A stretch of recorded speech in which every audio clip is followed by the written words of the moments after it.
येणाऱ्या लॉंग विकेंडमध्ये जर काही ट्रिप प्लॅन करत असाल ना, तर हा व्हिडिओ फक्त आणि फक्त तुमच्यासाठीच आहे.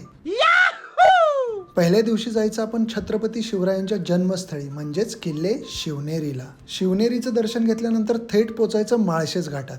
माळशेज घाटातच जवळ असणाऱ्या काळू वॉटरफॉलला पण पाहायला विसरायचं नाही. काळू बघून झाला की थेट येऊन पोचायचं नाशिकमध्ये राहण्यासाठी. ठीक आहे. दुसऱ्या दिवशी उठायचं, अंजनेरी पर्वताचं दर्शन घ्यायचं आणि सरळ येऊन पोचायचं हरिहरगडला.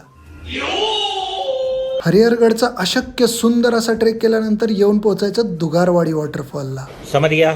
दुगारवाडी बघून झाला की मग यायचं आणि आजचा दिवस संपवायचा गोदा आरती पाहून. मैं तो तेरे को हरामी समझता था, तो राम निकला रे. तिसऱ्या दिवशी जायचं जवळच असणाऱ्या भंडारदराला. भंडारदरामधले वॉटरफॉल एवढे मस्त आहेत ना की विचारूच नका. बात तो सही है. त्यानंतर पुढे येऊन संदन व्हॅली बघायची आणि तिसरा दिवस संपवायचा.